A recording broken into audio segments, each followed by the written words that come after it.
கிறிஸ்துவுக்குள் மிகவும் பிரியமானவர்களே, கர்த்தராகிய இயேசு கிறிஸ்து நாமத்தினாலே உங்களை வாழ்த்துகிறோம். இன்றைய காணொலியில் சோஷியல் மீடியாவை குறித்து தொடர்ச்சியாக நாம் பார்த்து வருகிறோம். அடிக்டாக இருக்கும் யூத், இளம் தலைமுறையினர் மொபைலில் அடிக்டாக இருக்கிறாங்க. நாட்கள் பொல்லாதே ஆதலால் காலத்தை பிரயோஜனப்படுத்திக் கொள்ளுங்கள் என்று வேத வசனம் சொல்கிறது. ஆனால் நம் பிள்ளைகள் எல்லாம் மொபைலில் அடிமையாகி கொண்டிருக்கிறார்கள். அதில் தான் அதிகமான நேரத்தை அவர்கள் ஸ்பெண்ட் பண்ணிக்கிட்டு இருக்காங்க. அந்த காலத்தில் ஜிம்மு, ட்ராமா, சினிமா என்று ஓடிக்கொண்டிருந்தது. ஆனால் இந்த காலத்தில் முழுக்க முழுக்க மொபைல்லே நம்ம பிள்ளைகள் அடிக்ட் ஆகிட்டு இருக்காங்க. அவங்க பிரெயினெல்லாம் இதன் மூலமாக தான் ட்ராப் ஆகி போய்கிட்டு இருக்கிறது. பிசாசுக்கு நம்மை முட்டாள் ஆக்குவது தான் அவனுக்கு கிடைக்கும் மிகப்பெரிய கிரெடிட்டு. இதிலிருந்து நம்ம எப்படி வெளிவருவது, அதை குறித்து தான் இந்த காணொலியில் சொல்லப்படுகிறது. நாம் கமிட் ஆகி ஆண்டவரோட ஒப்புரவாகி நாம் ஜெபிக்கும்போது அதிலிருந்து ஜெயங்கொள்ள முடியும். இது குறித்து தான் நம் முழுமையான விளக்கங்களை நம் பிரதர் எம்டி ஜெகன் அவர்களும் சிஸ்டர் ஃபெய்த் அவர்களும் இந்த காணொலியில் பேசியிருக்கிறார்கள், உரையாடி இருக்கிறார்கள். அது உங்களுக்கு மிகவும் பிரயோஜனமாக இருக்கும். உங்கள் வீட்டு பிள்ளைகளையும் அது பாதுகாக்கும்.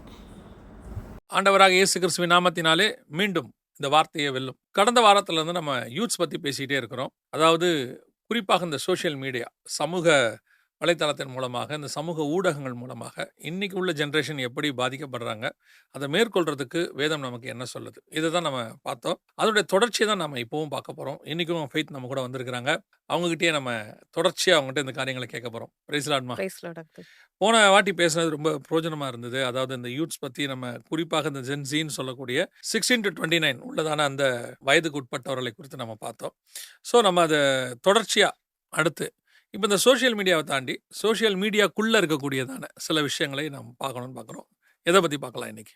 நான் ஃபர்ஸ்ட் ஜென்சினால நம்ம ஜென்சியோட ப்ராப்ளம் அட்ரஸ் பண்ணிடலாம் அங்கிள். First okay. இப்போ இருக்கிற பெரிய ட்ராப் சோஷியல் மீடியா தான். அது எதனால வருதுன்னா ஃபோன்னால.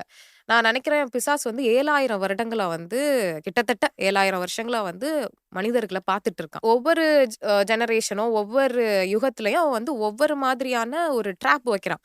இப்போ சோஷியல் மீடியா மிகப்பெரிய ட்ராப். நிறைய பேர் இந்த ஜெனரேஷன்ல பரலோகத்துக்கு போக முடியாம போகலாம். அப்படி அது இருக்கிறதுனா அது போனா தான் இருக்கும்னு நான் நினைக்கிறேன். ஏன்ஷியன்ட் ரோம்ல ஒரு ஐடியாலஜி இருந்திருக்கு. அது என்னன்னா பிரெட் அண்ட் சர்க்கஸ்ன்னு சொல்றாங்க அங்கிள். அப்படின்னா அந்த பாலிட்டிக்கல் ரீடர்ஸ்லாம் என்ன செய்வாங்கன்னா, அந்த என்டர்டைன்மெண்ட், அதாவது அந்த காலத்துல அந்த கொலேசியம்லாம் அந்த சண்டை போடுறது அதெல்லாம் காமிச்சிட்டு ஃபுட்டு கொடுத்துட்டா, ஃப்ரீயா ஃபுட்டு கொடுத்துட்டா அவங்க வேற எதையுமே கேள்வி கேட்க மாட்டாங்க.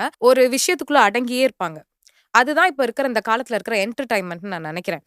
போன்ல இருக்கிற என்டர்டைன்மெண்ட். இப்போ ஜென்சி மட்டும் கிடையாது, 50ஸ்ல இருக்கிறவங்களும் ஃபோன் அடிக்டட் நான் பார்த்திருக்கேன். அவங்க காலைல எந்திரிச்சாங்கன்னா அந்த ஃபோன் எடுத்துட்டு உட்கார்றவங்களையும் நான் பார்த்திருக்கேன். 100%. என்னன்னா, நான் வேற எதையுமே சிந்திக்க கூடாது, வேற எதையும் நான் கேள்வி கேட்டுறக்கூடாது. நான் அது நம்ம நாட்டு நடப்பை மட்டும் பேசல. நான் யாரு, நான் எங்க இருந்து வந்திருக்கேன், நான் எதுக்கு இந்த உலகத்துல வாழ்றேன், நான் இறந்த பிறகு என்ன அப்படின்ற ஒரு தேடுதல் இருக்கிற இப்படி நிறைய பேர் யோசிச்சு தேடியே தேவனை கண்டடைந்தவங்களா இருக்காங்க அங்கிள். இதெல்லாம் பண்ண விடாம நான் காலைல எந்திரிச்சோன்னா 4 நியூஸ் பார்க்கணும். ஐயோ இன்னைக்கு இது நடந்துருச்சா அப்படின்னு சொல்லி அதை பார்த்துட்டு அடுத்து நான் என்ன வேற வீட்டுல இருக்கிற பிரச்சனைகள், அடுத்து போன்ல அன்னைக்கு ஒண்ணு பார்த்தோமே அந்த வீடியோட கண்டினியூஷன் என்னன்னு பார்ப்போம். அப்படியே பிரெயினை ட்ராப் பண்ணி நம்ம தேவனுக்குள்ள கேள்வி கேட்காம தேவனுக்குள்ள வளர விடாம பண்ற ஒரு மிகப்பெரிய ட்ராப் அந்த பிரெட் அண்ட் சர்க்கஸ் அவன் இப்ப மாடர்ன் டெக்னாலஜில பிசாஸ் கொண்டு வச்சிருக்கான். இன்னைக்கு உள்ளது இன்னைக்கு இந்த விதமா இருக்கு. சோ அதுதான் என்டர்டைன்மெண்ட். சோ இத யாரெல்லாம் இப்படி ஒரு விஷயம் இருக்கு அப்படின்னு அதை யோசிச்சு ஜெயம் கொண்டு வெளியில வராங்களோ அவங்க பரலோகத்துக்கு போகலாம். நான் அதை இதா சொல்லலாம். எல்லாத்துலயும் நம்ம ஜெயம் கொள்ளணும். எத்தனையோ வருடங்களா எத்தனையோ பேர் எத்தனையோ விஷயத்துல ஜெயம் கொண்டுட்டு இருக்காங்க.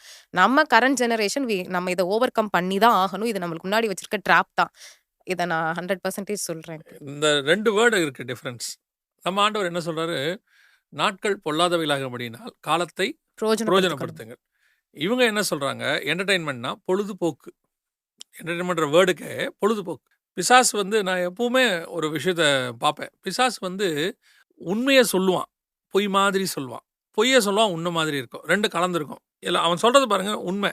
பொழுதுபோக்கு அவன் அப்படித்தான் சொல்லி கொடுக்குறான். கிரெடிட் கார்டு, கடன் அட்டைன்னு தான் சொல்றான். ஆண்டவர் கடன் வாங்காது இருப்பாயாக. அவன் கடன் அட்டைன்னு தான் கொடுக்குறான். ஆண்டவர் சொல்றாரு காலத்தை பிரயோஜனப்படுத்து. இவன் சொல்றான் பொழுதுபோக்கு. இன்னைக்கு இந்த பொழுதுபோக்குன்ற என்டர்டைன்மெண்ட் தான் இப்போ நீங்கள் சொன்ன இந்த ஒரு விஷயம். எல்லா காலத்துலையும் என்டர்டைன்மெண்ட் இருக்குது. நீங்கள் சொன்ன மாதிரி ரோம காலத்தில் பிரெட் அண்ட் சர்க்கஸாக இருக்கும். ஒரு காலகட்டத்தில் விளையாட்டு, ஜிம்மு, அதாவது உடம்பை இது பண்ணுறதுன்றது ஒரு பீரியடில் பயங்கரமாக இருந்துச்சு, ஜிம்னாசியம். அதுக்கப்புறம் பார்த்தீங்கன்னு சொன்னால் ட்ராமாஸ், இந்த ட்ராமா வந்த பிறகு அதுக்கப்புறம் சினிமா, இப்போ ஃபோன். ஸோ அடிக்ஷன் அல்லது ஜனங்களை டைவர்ட் பண்ணி தங்கிட்ட வச்சுக்கிறதுக்கு பிசாசு எல்லா காலகட்டத்திலும் ஏதோ ஒரு டூல். நீங்கள் சொன்ன அதே காரியம்தான். ஆனால் இப்போ வந்து அன்னைக்கு வந்து ஒரு சினிமான்னா ஒரு 2 மணி நேரம் பார்ப்பாங்க, அவ்வளோதான், வந்துருவாங்க. அதுக்கு மேலே இருக்காது, 3 மணி நேரத்துக்கு மேலே இருக்காது. 2வது அதை பார்க்கணுன்னு சொன்னால் ஒரு இடத்துல போய் உட்காந்து பார்க்கணும். அப்பா அம்மா எல்லாரும் சேர்ந்து தான் பார்க்க முடியும். இப்போ அப்படி இல்லை. அதே சினிமான்னு தான் நம்ம சொல்கிறோம். ஆனால் சினிமா மட்டும் இல்லை, அன்றைக்கி சினிமாவுக்கு ஒரு ரெஸ்ட்ரிக்ஷன் இருந்துச்சு. இந்த வயசுக்காரங்க இதை பார்க்கணும், இந்த வயசுக்காரங்க இதை பார்க்கக்கூடாதுன்னு ஒரு ரெஸ்ட்ரிக்ஷன் இருந்துச்சு. எல்லாமே இருந்தது, பெற்றோருடைய கைடன்ஸ் கூட இருந்தது. ஆனால் இப்போ அப்படி இல்லை. போக போக போக மோசமாகி 100% எல்லாம் கையில் கிடைக்க ஆரம்பிச்சிருச்சு. அதாவது ஜனங்கள் பொழுதை போக்குகிறதுங்கிறது இப்போ ஃபோனில் மட்டும்தான் இருக்குது. அதனால் இப்போ இந்த ஜென்ஸியில் நீங்கள் சொன்ன மாதிரி 50 வயசு 40 வயசு எல்லாருமே இதுக்குள்ளே இருக்காங்க, அடிக்ஷனில் இருக்காங்க. சரி, இப்போ இந்த அடிக்ஷனில் இருக்கிற இவங்களுக்கு நீங்கள் இந்த யூத்ஸுக்கு ஒரு அட்வைஸாக பண்ணால் என்ன செய்வீங்க நீங்கள்? கட்டாயம் அங்கிள். இந்த அடிக்ஷன் வந்து நான் வந்து இன்னும் ரொம்ப அதிகமா யோசிச்சது. நீங்க எப்பயுமே சொல்வீங்க, நம்ம மனிதர்கள் வந்து கிரியேஷன் அந்த பதம் உங்களுக்கு கிடையாது. ஏதோ ஒரு கிரியேட்டட் ஆன விஷயத்த நம்ம மறுபடியும் புதுசாக்குவோம், அதுதான். அப்போ சோசியல் மீடியால நன்மையும் இருக்கு, தீமையும் இருக்கு. ஆனா கொஞ்சம் தீமை அதிகமா இருக்கிற மாதிரி இருக்கு. உண்மையில அதுதான். நம்ம சோசியல் மீடியா வழியா தான் காஸ்பல் நிறைய இடத்துக்கு போகுது, நிறைய பேர் ரசிக்கப்படவும் செய்றாங்க. அதுல மாற்றுக்கிறது இல்ல. பட் ஆனா நான் என்ன சொல்ல வரேன்னா, இந்த தீமை அதை வந்து பகுத்தறிகிற திறன் நமக்கு கட்டாயம் வேணும். அது கர்த்தரால மட்டும்தான் நம்மளுக்கு கொடுக்க முடியும். எவ்வளோக்கு எவ்வளோ நம்ம வந்து அடிக்டிவா இருக்காங்கன்னா ரீப்ளேஸ் பண்ண ட்ரை பண்ணணும் அங்கிள். ஏன்னா பிசிக்கல் பைபிள் கையில கட்டாயம் வச்சுக்கணும். நான் ரொம்ப அதிகமா சொல்ல விரும்புறேன். எக்ஸலண்ட். இது சொல்லுங்க, நீங்க சொல்லுங்க, ரொம்ப சந்தோஷம். பிசிக்கல் பைபிள் இப்போ ஃபோன்ல படிக்கிறது ஓகே தான். இது வந்து என்ன ஆகும்னா நாளைக்கு இதுவே உங்களுக்கு அடிக்டிவ் ப்ராக்டிஸ் ஆகும். இதனால நிறைய கண் பார்வை பிரச்சனை நிறைய இருக்கு, செடெட்ரி லைஃப் எல்லாமே. Physical Bible has its own advantage எப்பயுமே. அப்ப அந்த பைபிள் எடுத்து கையில படிக்கிறப்போ you are not using your screen. அதை தான் நான் மெயினா சொல்ல வரேன். அதை படிங்க, கர்த்தரோட தனிச்சு ஒரு இடத்துல உட்காரணும். அது வந்து சர்ச்ல இருக்க யூத்ஸ்க்கு சொல்றேன் அங்கிள். இதெல்லாம் சொல்றப்ப எப்படி டைம் போகுமா, நீங்க இதை எடுத்து உட்காந்து பாருங்க, எவ்வளோ டைம் உங்களுக்கு போகுதுன்றது உங்களுக்கே தெரியும். அவ்வளோ இன்ட்ரெஸ்டிவா இருக்கும். நீங்க கர்த்தரோட உட்கார்ந்துருக்கிற மாதிரியான சந்தோஷம் வேற எதுவுமே கிடையாது. பொழுது போகாது, பொழுது பிரோஜனமாயிடும். பிரோஜனமாயிரும், கர்த்தருக்குள்ள பிரோஜனமாயிடும். இன்னொன்னு என்னன்னா, பிசாசோட அல்டிமேட் கோல் என்னன்னா, நம்ம பிரெயினை டம்ப் பண்ணணும் அங்கிள். எவ்வளோ நான் முட்டாளாகிறேனோ அவ்வளோ அவன் கிரெடிட். ஏன்னா கர்த்தர் படைத்திருக்கிற இந்த மூளைன்றது அவரை தேடுறதுக்கான டிசைன்ல படைச்சிருக்காரு. அவர் கூட உட்கார்ந்துதான் டோபமைன் வாட் எவர் அந்த கெமிக்கல் எல்லாமே வந்து பயங்கர கர்த்தரோட கனெக்ட் பண்றது தான் இது படைச்சிருக்காரு அங்கிள். நான் இன்னும் நல்லா இதான் சொல்லணும். அதுதான். ஏன்னா எப்பயுமே சொல்லுவாங்க, ஒரு வாட்சுக்கு பிரச்சனைனா வாட்ச் பண்ணவர்கிட்ட தான் கொண்டு போவோம். அப்ப நம்மளோட டிசைன் வந்து அவர் கூட ஒன்றி இருக்கிறது தான். ஒரு மீனை தண்ணில இருந்து எடுத்துட்டா அந்த மீன் செத்து போயிடும்ல அங்கிள். அந்த மாதிரி அவர்கிட்ட இருந்து நம்மள பிரிச்சா நம்ம செத்து போயிடுவோம் ஸ்பிரிச்சுவலா. ஸோ அவர் கூட எவ்வளோக்கு எவ்வளோ நம்ம நேரம் செலவிடுறோமோ அவ்வளோக்கு எவ்வளோ நம்மளோட பிரெயின் நல்லா ஒர்க் பண்ணும். பிசாஸ்க்கு என்னன்னா அல்டிமேட்டா நம்மளை வந்து டம்ப் பண்ணி பிரெயினை ஒண்ணுமே இல்லாம ஆக்கி ஒரு எல்லாருக்கும் ஒரு எப்படி சொல்றது, ஒரு மாயையான ஒரு என்விரான்மெண்ட்குள்ள கூட்டிட்டு போனோம் அங்கிள். அவ்வளவுதான், வேற ஒண்ணுமே கிடையாது. அதை எப்ப யூத் வந்து பிலீவ் பண்றாங்களோ, நம்ம பண்றது வந்து ஒரு மாயையான ஒரு விஷயத்துக்குள்ள உட்காந்துருக்கோம். நாளைக்கு நம்மள வந்து நாளைக்காக திங்க் பண்ணக்கூடாது. ஆனா நாளைக்கு நான் எங்க போறேன்றதை நம்ம கட்டாயம் திங்க் பண்ணணும் அப்படின்னு நான் சொல்றேன். நான் கவலைப்படக்கூடாது நாளைக்காக. ஆனா what's tomorrow, I want to go and see my Godன்ற அந்த மெச்சூரிட்டி வரணும். எட்டர்னல் மெச்சூரிட்டி வரணும் அங்கிள். அதுதான் நான் ஒரு விஷயம் நான் பார்க்கறது இப்போ இருக்க ஜென்ரேஷன்ட்டமா. நான் அடிக்கடி மெசேஜ்லையும் அதை தான் ஆண்டவர் எனக்கு சொல்ல வைக்கிறார். என்ன அப்படின்னா, எனக்கு தேவையில்லாதது தெரிஞ்சு கொள்வதும் குப்பை தான். கட்டாயம். எனக்கு என்ன தேவையோ அதை நான் தெரிஞ்சுக்கிறதுல நியாயம் இருக்கு, அவசியம் இருக்கு. ஆனால் இன்னைக்கு இருக்கக்கூடியதான மக்கள்கிட்ட ஒரு விதமான அறிவு மாயைன்னு சொல்லணும். என்னன்னா நிறைய தெரிஞ்சுக்கணும். அதாவது இப்போ எப்படி ஆக்கிட்டோம்னா, அவருக்கு எல்லாம் தெரியுங்க, அதுலேயே அவங்களுக்கு ஒரு பெருமை இருக்கு. அவர்கிட்ட எந்த டாபிக் கேட்டாலும் பேசுவார். அப்படி ஒரு ஆள் உலகத்தில் கிடையாது. ஆல்பர்ட் ஐன்ஸ்டைன்ட்ட போயிட்டு கேட்டிங்கன்னா ஃபிசிக்ஸ் நல்லா பேசுவார், மேக்ஸ் தெரியாது அவருக்கு. அவங்க ஃபீல்டில் மட்டும்தான் அவங்க ஃபீல்டில் அவங்க இருப்பாங்க. அதனால் ஆல்பர்ட் ஐன்ஸ்டைன் வந்து முட்டாளா? இல்லையே. அவர் ஃபீல்டுக்கு இப்போ சச்சின் டெண்டுல்கர் வந்து நல்ல கிரிக்கெட் விளையாடுவார். அவர் வந்து நீங்கள் செஸ் விளையாடுவாரான்னு கேட்டிங்கன்னா கிடையாது. விளையாட தெரியும், ஆனால் செஸ்ஸை பற்றி சாம்பியன் கிடையாது அவர். இதுதான் அவருக்கு தெரியும். இன்றைக்கி ஒரு குரூப் என்ன விரும்புதுன்னா எல்லாமே தெரிஞ்சுக்கணும். சோஷியல் மீடியாவில் போய் அஸ்ட்ரானமியும் படிக்கிறான், அதே நேரத்தில் கீழே போயிட்டு ஜியாலஜிக்கல் சம்மந்தப்பட்ட விஷயங்களையும் படிக்கணும். அதை தெரிஞ்சுக்கணும், எல்லாத்தையும் தெரிஞ்சுக்கிட்டு ஒரு இடத்துல உட்காந்துக்கிட்டு எல்லாம் தெரிஞ்ச மாதிரி பேசணும்னு அவங்க நினைக்கிறாங்கல்ல. இதுதான் மிகப்பெரிய ட்ராப்புங்கிறேன் நான். அதுக்கு ஒரு நியூரோலஜிக்கலாக சொல்லிருக்காங்க, ஃபீல் ஆஃப் லெஃப்ட் அவுட்னு. இன்னைக்கு நான் அதை பார்க்கலன்னா எனக்கு இது தெரியாமல் போயிடுமே அப்படின்றது ஒரு நியூரோலஜிக்கல் கண்டிஷன். அது பிரெயின் வந்துட்டு டம்ப் ஆகுதுன்னு அர்த்தம் அது ஆக்சுவலி. அதாவது பெற்றோருமே இந்த ரீல்ஸ் எல்லாம் வீடியோஸ் எல்லாம் பிள்ளைகளை வச்சு போடும்போது தான் பிள்ளைக்கு எல்லாம் தெரியுதுங்கிறத ஃபோக்கஸ் பண்ணுற மாதிரி தான் போடுறாங்க. அது தெரியுது. இதை பார்க்குற 10 பெற்றோருக்கு என்ன தோணுதுன்னா, தான் பிள்ளையும் அந்த மாதிரி வரணும், கம்பேரிஷன். ஒரு ஸ்கில் அதுக்கு. அந்த ஸ்கில் அதுக்கு இருக்கு. எல்லா ஸ்கில்லும் எல்லாருக்கும் இருக்காதுல்ல. மீன் கடல்ல நல்லா நீச்சல் அடிக்கும். அத மான் கூட ஓட சொன்னா ஓட முடியாதுல்ல. மான் நல்லா ஓடும். கடல்ல போ சொன்னா போகாதுல்ல. ஒவ்வொருத்தருக்கும் ஒரு ஸ்கில் இருக்கு. இன்னைக்கு என் பிள்ளை எல்லாத்துலயும் வளரணும். ஒரு ஸ்கூல்ல சேர்க்கும்போது படிக்க தானே சேர்க்குறோம். ஆனா நீங்க போய் பாருங்க. நான் அதான் எப்பவும் சொல்லுவேன். இந்த ஃபோன் இருக்குல்ல. இந்த ஃபோனுக்கான மெயின் பர்பஸ் என்ன? ஃபோன் பேசுறது. பேசுறது தானே. இப்போ கேமராக்குன்னு தனியா ஒண்ணு இருக்கு. கேமரான்னு ஒண்ணு இருக்கு. வாட்ச்னு ஒண்ணு இருக்கு. வால் கிளாக் வாட்ச் ஒண்ணு இருக்கு. டேப் ரெக்கார்டர் அல்லது சிடி அல்லது சாங் கேட்கறதுக்கு ஐபாட் அப்படின்னு ஒண்ணு இருக்கு. இது எல்லாத்தையும் மொத்தமா இது உள்ள இருக்கு. அப்படிதானே? All in one. இப்போ ஒரு ஒரு ஃபோனுக்கு விளம்பரம் கொடுக்கும்போது இத்தனை மெகா பிக்சல் கேமரான்னு சொல்லி விளம்பரம் கொடுக்குறாங்க. நீங்க நல்லா கவனிச்சு பாருங்க. நம்முடைய மெயின் நோக்கம் ஃபோனுடைய ஃபோக்கஸ் என்னன்னு கேட்டா பேசுறது. அதுல எந்த மாற்றமும் இல்லை. அதில் இப்போ இப்படி சொல்லி பாருங்க. இப்போ அந்த ஃபோன் வந்து நல்லா கேட்கும். அப்படிலாம் யாரும் ஆடு கொடுக்கறதே இல்லை. இத்தனை மெகா பிக்சல் கேமரா இருக்கு, இதில் வந்து இப்படி இருக்கு, அதோடைய இந்த சாஃப்ட்வேர் இருக்கு, இப்படி தான் பேசுகிறாங்க. அதே மாதிரி தான் ஸ்கூலுடைய நோக்கம் பிள்ளைகளை படிக்க வைப்பது, அவங்களுக்கு தேவையான நாலேஜ் கொடுப்பது. இப்போ தேவையில்லாத நாலேஜும் நிறைய கொண்டாந்து வச்சுக்கிட்டு இதெல்லாம் எங்கள் ஸ்கூலில் இருக்குன்னு பெற்றோருக்கு ஒரு மாயையை உருவாக்கி பெற்றோரும் ஸ்கூலில் என்ன சேர்க்குறாங்க, அதில் அங்கே இருக்குது, ஸ்விம்மிங் இருக்குது, ஹார்ஸ் ரைடிங் இருக்குது, அது இருக்குது, இது இருக்குது. உங்கள் பிள்ளை லைஃப்பில் எங்கே ஹார்ஸ் ரைட் பண்ண போகுது? பண்ணலாம் இல்லையா? இந்த மாதிரி போன ஜென்ரேஷன் பெற்றோர் நினைக்கல. தம் பிள்ளைகள் படித்தா போதும்னு நினச்சாங்க. இப்போ எல்லாத்தையும் பிள்ளை தெரிஞ்சுக்கணும். அறிவு பெருக்கம் நோய் பெருக்கமாக மாறிடுச்சு. அதனுடைய விளைவு என்ன அப்படின்னு கேட்டிங்கன்னா, தேவையில்லாத நீங்கள் சொன்ன டம்ப், எல்லா இன்ஃபர்மேஷனையும் மொத்தமாக கொண்டு வந்து கொட்டிக்கிட்டு அதை படிக்கிறது இதை படிக்கிறது. ஒரு இடத்துல நான் பட்ட பாடு நான் சொல்கிறேன், நேரடியாக சொல்கிறேன். நிறைய படிக்கும் போது மென்டலி டயர்ட் ஆகும். மென்டலி டயர்ட்னா என்னென்னா, ஃபிசிக்கல் டயர்டு நீங்கள் படுத்தா சரியாயிடும். மென்டல் டயர்ட் தூக்கம் வராது, படுக்க விடாது. ஒரு விதமாக இதாகிடுச்சு. ஒரு தடவை ஒரு புக்கு படிக்க ஆரம்பித்தோமா, 246 பேஜ் அந்த புக்கு. நைட்டு 11 மணிக்கு ஆரம்பித்தேன், காலைல 3 மணி வரைக்கும் படித்தேன். நெட்டில் படித்தேன் உட்காந்து. நைட்டு 11 மணிக்கு உட்காந்து சிஸ்டமில் படிக்க ஆரம்பித்தேன். பேஜ் ஸ்க்ரோல் பண்ணி படிக்கிறேன். அதில் 240 பேஜில் ஏதோ ஆல்மோஸ்ட் 95% முடிச்சுட்டேன். வந்துட்டு இப்போ டைம் பார்த்தா மணி 3. அதுக்கப்புறம் எனக்கு 6 மணி வரைக்கும் தூக்கமே வரல. ஒரு மாதிரி, அதாவது டயர்ட்னஸ் இருக்குது, ஆனால் தூக்கம் வரல, ஒரு மாதிரி இருந்துச்சு. ஒரு நாள் ஆண்டவர் கேட்டார், இவ்வளோ புக்கை இவ்வளோ படித்து நீ என்ன பண்ண போகிற, என்ன செய்ய போகிற, எங்கே யூஸ் பண்ண, உன் லைஃபுக்கு என்ன தேவையோ அதை படி, அதுக்குள்ளே போ. அப்போ தான் ஒரு இடத்துல எனக்கு ஆண்டவர் சொன்னார், ஸ்டாப் ரீடிங். டெய்லி ஒரு புக்கு படிக்கணுங்கிறத வந்து ஒரு கணக்கு வச்சு, ஒரு சில தலைவர்களை நம்ம ஃபாலோ பண்ணுவோம்ல, அவங்களாம் டெய்லி ஒரு புக்கு படித்தாங்க, நம்மளும் படிக்கணும் அப்படின்னு. அவங்க ஃபீல்டுக்காக படித்தாங்க, அதை தப்புன்னு சொல்ல முடியாது. அவங்களும் அவங்க ஃபீல்டு சம்மந்தப்பட்டதான் படித்தாங்க. அந்த தலைவர்களும் போய் ஃபிசிக்ஸ் படிக்கலை, அந்த தலைவர்களும் போயிட்டு என்ன படிக்கல, கெமிஸ்ட்ரி படிக்கல. அவங்க ஃபீல்டுக்கு என்னவோ, நம்ம தான் ஃபிசிக்ஸும் படிக்கணும், கெமிஸ்ட்ரி படிக்கணும், ஜாகிரபி படிக்கணும், எல்லாத்தையும் படிக்கணும்னு சொன்ன உடனே மொத்தத்தையும் அள்ளி குப்பையை உள்ள தூக்கி போட்டு டம்ப் ஆகி இப்போ என்ன ஆயிடுச்சுன்னு கேட்டிங்கன்னு சொன்னால், ஒரு விதமான மென்டல் டென்ஷன். அது என்னன்னா, இதுக்கடுத்து என்ன இருக்குமோ நம்ம பிரெயின் அந்த டோபமைன் லூப் கேட்டுட்டே இருக்கும்.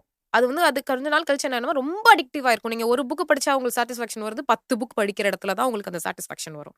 அதுதான் இங்கே பிரச்சனையா. அப்போ ஒரு இடத்துல நானே மெசேஜில் வரும்போது சொல்ல தொடங்கினேன், இதை படிக்க தொடங்குங்க, பைபிளை படிக்க தொடங்குங்க. எனக்கு அதிலிருந்து இதுக்குள்ளே வந்து அதை மறக்கிறதுக்கு கொஞ்சம் நாள் ஆச்சு. நாள் கூட இல்லை, சில மாதங்கள் ஆச்சு.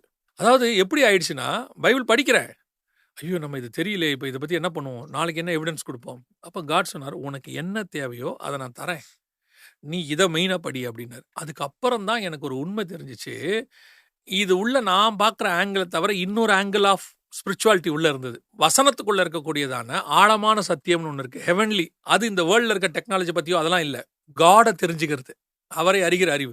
அது வந்த பிறகுதாம்மா இது மறந்துச்சு. இதை படிக்கணுங்கிற எண்ணம் நின்றுச்சு எனக்கு. அது வரைக்கும் நீங்கள் நம்புவீங்க, 72 கிலோ புக்கு வச்சுருந்தேன் நான். அப்புறம் ஒரு நாள் வெயிட் எல்லாத்துக்கும் எடுத்து தூக்கி போடுறோம், 72 கிலோ இருந்தது. அந்த அளவுக்கு படிக்கிறது நான் இப்பவும் தப்புன்னு சொல்லுவேன். தேவையானதை நீங்கள் படிங்க.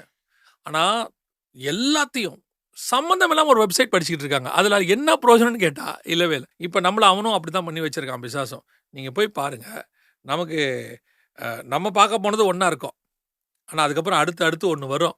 நம்ம நினைச்சா அதை கையில கீழே வைக்கிறதுக்கு நம்ம கிட்ட கெப்பாசிட்டி இருக்கு. அப்படிதான் காட் நம்மள படைச்சிருக்காரு, சுயாதீனத்தோட படைச்சிருக்காரு. நம்ம வைக்கணும்னா வச்சுக்கலாம், எல்லாமே நம்ம கிட்ட தான் இருக்கு அங்கிள். பாவம் செய்யறதும் செய்யாததும் நம்ம கிட்ட தான் இருக்கு. காட் வந்து இன்னும் அந்த சுயாதீனத்தை எடுக்கல. ஆமா, நம்ம நினைச்சா பாவம் செய்யாம இருக்கலாம்.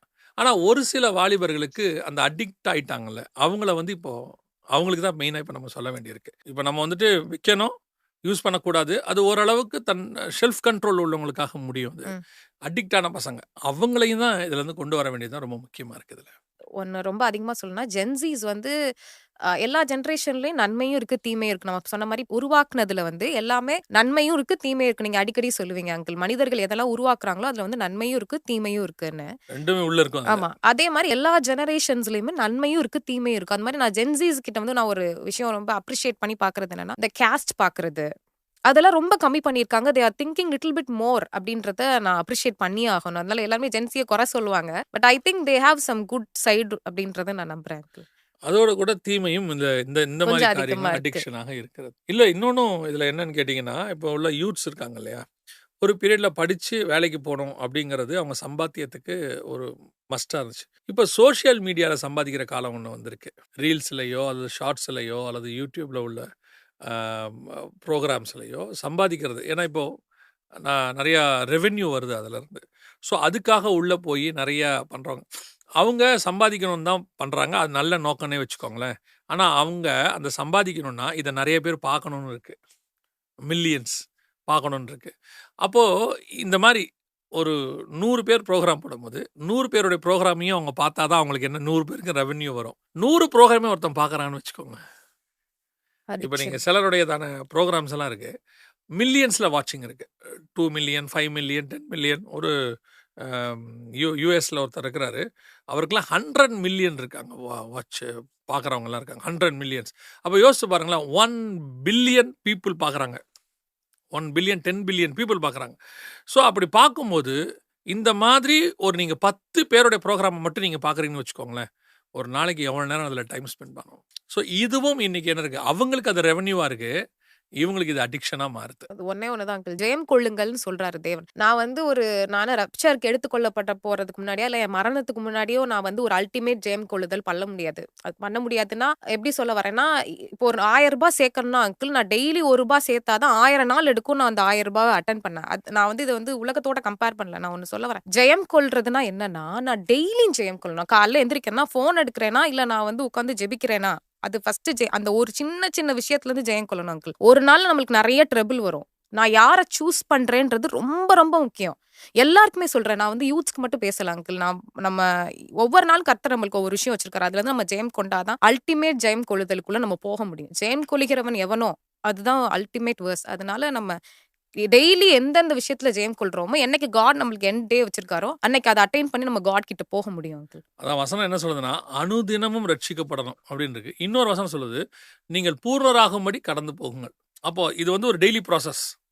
ஒவ்வொரு நாளும் அந்த ப்ராசஸ்குள்ளே போய் போய் ஒரு நாள் வரும், ஜெயம் கொள்ளுகிறவர்கள் முற்றிலும் ஜெயம் பெறுவார்கள் வசனம் சொல்லுது. அப்போது நாம் ஒரு நாள் நம்ம ஜெயிச்சிட்டோம் ஒரு விஷயத்தை, இன்றைக்கி நான் ஒரு நாள் ஃபோன் பார்க்கல அப்படின்னு சொல்லிட்டா இது தொடர்ச்சி. நாளைக்கு திருப்பி இதோட இன்னைக்கு விட்டத்தை பிடிக்கிறவங்களாம் இருக்காங்க.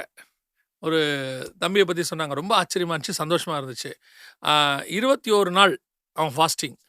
அந்த 21 நாள் அவனுக்கு என்ன பிரதிஷ்டைன்னா, 21 நாளும் ஃபோன் பார்க்க மாட்டேன்னு பிரதிஷ்டை. எனக்கு அதில் ஒரு பெரிய சந்தோஷம் என்னன்னா, அந்த 21 நாள் முடிக்கும் போது மெடிக்கலியாகவும் சொல்லுவாங்க, சைக்காலஜிக்கலும் சொல்லுவாங்க, ஒரு விஷயத்தை நம்ம 21 நாள் தொடர்ந்து செஞ்சிட்டோம்னா நம்ம பிரெயின் என்ன ஆகிடும்னா அது அடாப்ட் ஆகிட்டு திருப்பி அதுக்கு அது அடாப்ட் ஆகிடும். அப்போ அந்த தம்பி 21 நாள் 25 நாள் அதை செய்ய ஆரம்பித்த பிறகு ஆட்டோமேட்டிக்காக அவனுக்கே அந்த ஃபோன் மேலே இது என்ன செய்யுது, அந்த ஆசை போயிடும். கடைசியாக எனக்கு நடந்ததை நான் சொல்லிட்டு முடிச்சிட விரும்புகிறேன். என்ன அப்படின்னு கேட்டால், ஒரு சில காரியங்கள் வந்து ஃபோன்லேயும் சரி அல்லது நியூஸும் சரி, ஏன்னா நம்ம நிறைய நியூஸ் பார்க்க வேண்டியிருக்கு, எனக்கு ரொம்ப பார்க்காம என்னால் இருக்க முடியாது. அப்படி ஒரு சிச்சுவேஷன் ஒன்று வந்துச்சு. வந்தபோது நான் சும்மா இருந்தேன்னா, ஒரு 5 நிமிஷம் சும்மா இருந்தேன்னா எடுத்து அதை பார்ப்பேன், அந்த நியூஸ் என்ன வந்திருக்கு. ஏன்னா சில சேனல்ஸ்லாம் நம்ம இது பண்ணி வச்சுருப்போம், சப்ஸ்கிரைப் பண்ணி வச்சுருப்போம், அதுலேருந்து நமக்கு நியூஸ் வந்துக்கிட்டே இருக்கும். அப்படி பார்க்க ஆரம்பித்த போது ஒரு நாள் எனக்கு ஆண்டவர் சொல்கிறாரு, இன்றைக்கி இதை பார்க்காதேன்னு. என்னால் அன்றைக்கி அதை பார்க்காம இருக்க முடியலை. அப்போ தான் எனக்கு தோணுச்சு, நான் அடிக்ட் ஆக தொடங்குறேன் இதுக்கு அப்படின்னு சொல்லிட்டு. அப்போது எனக்கு எப்போவுமே ஒரு பழக்கம்தாம்மா, நான் ரொம்ப படிக்காததுனால எனக்கு இந்த மாதிரிலாம் எதுவும் செய்ய வராது. அதனால் நான் என்ன செய்வேன்னா, நேராக ஆண்டவர்கிட்ட அன்றைக்கி உட்காந்து முழங்கால் போட்டு நான் ஒரு ஜெபம் பண்ணேன். ஆண்டவர், இதுலேருந்து வெளியே வரேன், எனக்கு ஹெல்ப் பண்ணுங்கள். என்னால் முடியல, எனக்கு நல்லா தெரியுது இதை எடுக்கக்கூடாதுன்னு நினைக்கிறேன். ஆனால் அப்படி லிட்ரலாக சொல்கிறேம்மா, இது கர்த்தருக்கு முன்பாக நிற்கிறது. மறுநாள்லேருந்து எனக்கு அந்த தாட்டே இல்லை எனக்குள்ள. அதை எடுக்கணுங்கிற அந்த சம்மந்தப்பட்டதான வெப்சைட்குள்ளே போகணும், அந்த நியூஸ் பார்க்கணும் அங்கிற ஒரு எண்ணமே இல்லை. அதோட கூட அது நின்னது தான்.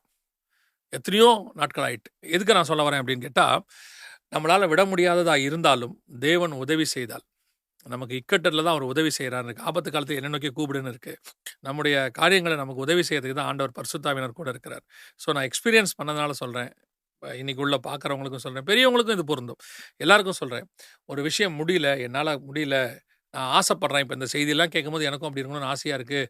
ரொம்ப ஃபோனை ஜெயிக்கணும், சோஷியல் மீடியாவை ஜெயிக்கணும் அப்படின்னு நீங்கள் ஆசைப்பட்றீங்கன்னா, ஃபஸ்ட்டு பிரதானமான வேலை உங்களை கமிட் பண்ணுங்க ஆண்டவர்கிட்ட போயிட்டு. இதை விடணும்னு ஆசைப்பட்றேன்னு முழு இருதயத்தோட கமிட் பண்ணுங்க.